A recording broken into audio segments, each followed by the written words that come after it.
આ શું? આજે તો મારી બંને માતાઓના ચહેરા પર ખુશી જ નથી. પ્રણામ ભારત માતા, પ્રણામ ધરતી માતા. પણ માં, તમે આટલા ઉદાસ કેમ છો? દીકરી, મારા ચહેરા પરની ઉદાસીનું કારણ ઘણું મોટું છે. એક સમય હતો હું માં ભારતી વિજ્ઞાન, સંસ્કૃતિ અને સમૃદ્ધિમાં વિશ્વ પ્રસિદ્ધ હતી. મને લોકો સોને કી ચીડિયા કહેતા હતા. પરંતુ ગુલામીના સમયગાળામાં વિદેશીઓએ મારું વૈભવ લૂંટ્યું. મારા સંતાનો પર અત્યાચાર થયા. મારા વીર સપૂતોએ પોતાનું લોહી વહાવીને મને આઝાદી અપાવી. આજે હું આઝાદ છું. મારો દેશ વિકાસ કરી રહ્યો છે, પણ હજુ ગરીબી, બેરોજગારી, ભ્રષ્ટાચાર, અસમાનતા, અશિક્ષણ અને એકબીજા પ્રત્યેનો દ્વેષ મને દુઃખી કરે છે. માતા, તમે આટલું બધું સહન કરો છો? હા દીકરી, મને દુઃખ ત્યારે થાય છે જ્યારે મારા જ સંતાનો દેશ કરતાં પોતાના સ્વાર્થમાં રમે છે. અને ધરતી માતા, તમે કેમ ઉદાસ છો? દીકરી, હું તો સદીઓથી મારા સંતાનોને અન્ન, પાણી, હવા અને જીવન આપતી આવી છું. મારી માટી ફળદ્રુપ હતી, મારા ખેતરો લીલાછમ હતા, મારી નદીઓ નિર્મળ હતી, મારા જંગલો હરિયાળા હતા. પરંતુ આજે વધુ ઉત્પાદનની લાલચમાં રાસાયણિક ખાતરો અને જંતુનાશક દવાઓનો અતિરેક થયો. જંગલો કપાયા, પાણી પ્રદૂષિત થયું, પ્લાસ્ટિકથી હું ઘૂંટાઈ રહી છું અને ધુમાડાથી મને શ્વાસ લેવામાં પણ તકલીફ પડે છે. માતા, તમે તો ખરેખર પીડાઈ રહ્યા છો.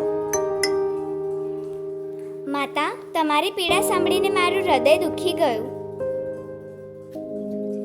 પણ એક વાત કહો, હું એવું શું કરું કે તમારા ચહેરા ઉપર ફરીથી ખુશી આવે? દીકરી, મારી ખુશી કોઈ એક વ્યક્તિના પ્રયત્નથી નહીં આવે, અને મારી ખુશી પણ માત્ર વાતો કરવાથી નહીં આવે. જ્યારે મારા દેશવાસીઓ જાગશે, જ્યારે ધરતીને પોતાની માતા માનશે, જ્યારે દરેક બાળક ભણશે, જ્યારે દરેક વ્યક્તિ પાણી અને વૃક્ષોની કિંમત સમજશે, જ્યારે યુવાનો દેશ માટે જીવવાની ભાવના રાખશે, અને જ્યારે ખેતીમાં માટી, પાણી અને પ્રકૃતિનું જતન થશે, ત્યારે જ અમારા ચહેરા પર સાચી ખુશી આવશે.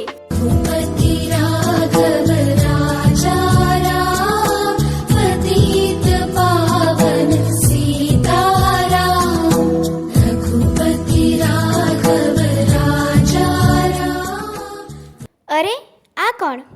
બેટી, મને ઓળખ્યો નહીં? અરે બાપુ, તમે? હા, હું એ જ ગાંધી છું જે કહેતો હતો તમે દુનિયામાં જે પરિવર્તન જોવા માગો છો તેની શરૂઆત પોતાનાથી જ કરો. ભારત માતા, તમારી આંખોમાં આંસુ કેમ?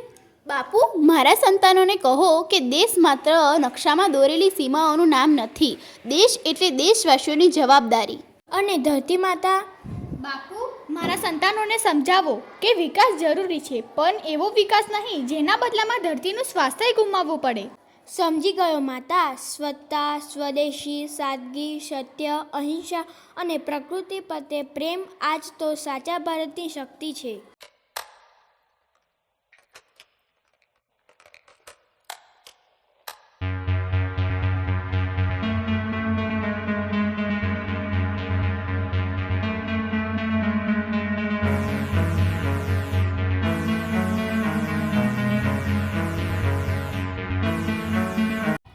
અરે, તમે બાપુ?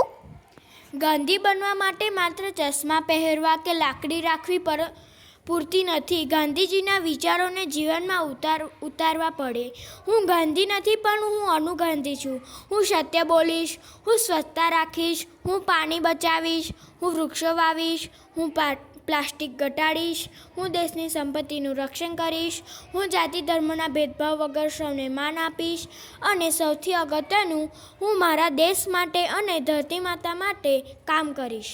દીકરા, આજ તો હું ઈચ્છું છું એક ગાંધી નહીં, ગાંધીના વિચારો ધરાવતા હજારો યુવાનો. એક વૃક્ષ નહીં, વૃક્ષોની આખી હરિયાળી. એક જાગૃત બાળક નહીં, જાગૃત ભારત. હા માતા, અમે યુવાનો તૈયાર થઈશું. અમે ભારતને માત્ર ભવ્ય ભારત બનાવવાની વાત નહીં કરીએ, પરંતુ ભવ્ય ભારત બનાવવા માટે કામ કરીશું. અને ધરતી માતાને માત્ર માતા કહીને અટકી નહીં જઈએ, પરંતુ તેને લીલાછમ અને સ્વસ્થ રાખીશું. મારો દેશ ભવ્ય બને, મારી ધરતી લીલીછમ બને, મારા દેશનો દરેક બાળક જાગૃત બને, અને મારા જેવા હજારો યુવાનો દેશ માટે આગળ આવે. જાગૃત ભારત, ભવ્ય ભારત, સ્વસ્થ ધરતી, સમૃદ્ધ ભારત. વંદે માતરમ. ભારત માતા કી જય. रेशम का हो मधुशाला या कफन सिपाही वाला, ओढ़ेंगे हम जो भी तू बुने। ओ देश मेरे, शान तेरी न कम होने देंगे वतन, नाम ले ले के तेरा जिएंगे वतन।